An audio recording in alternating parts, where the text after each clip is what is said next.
इंद्र ने प्रलयकारी बादलों को आदेश दिया कि जाओ इतना बरसात कर दो, इतना बरसात कर दो, सारा ब्रजमंडल बह जाए। महाराज इतना सुनते ही सारे प्रलयकारी बादल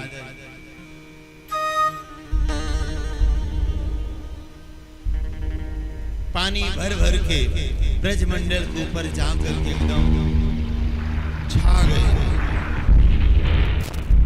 दोपहरी में महाराज अंधेरा सा छा गया पूरा, बादल गरजने लगे, बिजली चमकने लगी, दृश्य बड़ा भयावह, तूफान आंधी चलने लगी।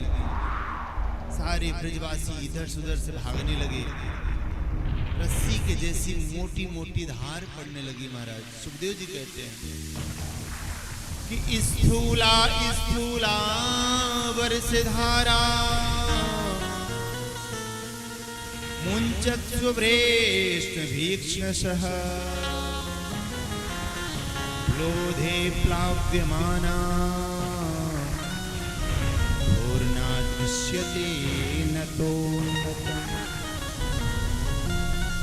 मोटी मोटी रस्सी की जैसी धार पड़ने लगी। महाराज सब ब्रजवासी इधर से उधर भागने लगे। सब गए ठाकुर जी के पास, बोल लाला हम तो को मना किए थे ना कि राज्य की पूजा ना करा, अब इंद्र कुपित तो हो गया, मेरी रक्षा कौन करेगा इनसे? तो मेरे कन्हैया ने कहा कि हम उन्हीं की शरण में चलते हैं जिनकी हम लोगों ने पूजा करी थी। भगवान सबको लेके गिरिराज जी के पास में गिरिराज जी को प्रणाम किया। तत्पश्चात ठाकुर जी ने प्रणाम करने के बाद गोवर्धन पर्वत को ऐसे उठा लिया जैसे मशरूम होता ना, ऐसे अनायास कि मशरूम जब खिलता है तो खूब बड़े बड़े छत्ते हो जाते हैं। ऐसे मेरे भगवान देखते ही देखते उसको अनायास ही गिरिराज जी को अपने बाएं हाथ की कनिष्ठ का अंगुली पर गिरिराज जी को धारण कर लिया। तो इक्तित्रेकेन हस्तेन कृत्वा गोवर्धनाचलम दधार लीलया कृष्णस्य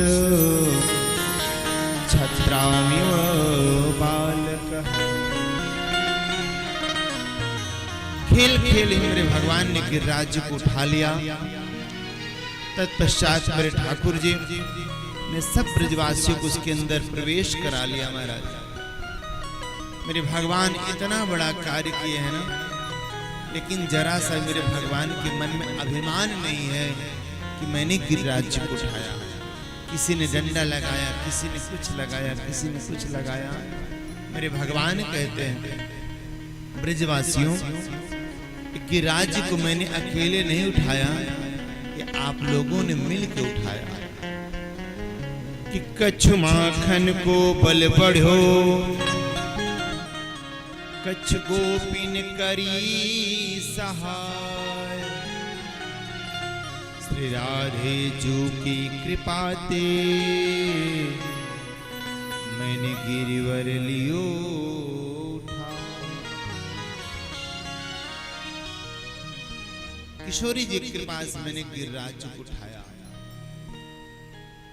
सुखदेव जी कहते हैं राजन, बाएं हाथ की कनिष्ठिका अंगुली से गिरिराज जी को उठाया। इसके पीछे एक रीजन, बोले कनिष्ठिका अंगुली कहीं कार्य नहीं आता बेचारी, अंगूठा है तो लिखने के काम आता है, तर्जनी है तो ऐसे दिखाने के काम आता है,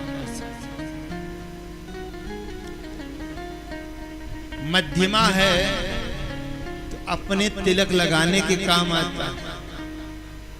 अपने तिलक लगाया जाए तो मध्यमा से, पितरों को तिलक लगाया जाए तो तर्जनी से, ठाकुर जी को तिलक लगाया जाए तो अनामिका से। तो मध्यमा उंगली से तिलक लगाना चाहिए और अपना सिंदूर भरना चाहिए इस उंगली से, मध्यमा से, ये अपने लिए। और जो अनामिका उंगली है इससे देव पूजन होता, पूजन कार्य में अनामिका का प्रयोग किया जाता है। पर कनिष्ठिका अंगुली बिचारी का कहीं कार्य नहीं पड़ता। तो मेरे भगवान ने कनिष्ठिका अंगुली का विशेष ध्यान रखा। और आपको बताएं, वामांग जो होता है वो अर्धांगिनी का होता है। तो वामांग हमारी राधा रानी, हमारी किशोरी जी का है। तो मेरे भगवान ने वामांग से कनिष्ठिका अंगुली से गिरिराज जी को धारण किया। सप्ताह पर्यंत तक गिरिराज जी को धारण किए रखा हो। पूर्ण सप्ताह पर्यंत धारण किए रखा। सारा इंद्र का जल समाप्त हो गया। इंद्र ने आके देखा, सोचा कि सारा ब्रजमंडल बह गया होगा, लेकिन यहाँ आके देखा तो धूल उड़ रही है। सारा इंद्र का अभिमान चूर चूर हो गया। आया भगवान के चरणों में दंडवती लेट गया, प्रभु में क्षमा करो। आप गौ और ग्वालों के रक्षक हैं। आपका नाम है गोविंद। आज से आपका क्या नाम है? गोविंद। जब आप गिरिराज जी का परिक्रमा करते हैं तो गोविंद कुंड एक स्थान पड़ता है, राधा कुंड गोविंद कुंड। तो उस गोविंद कुंड पर इंद्र क्षमा प्रार्थना करके गया।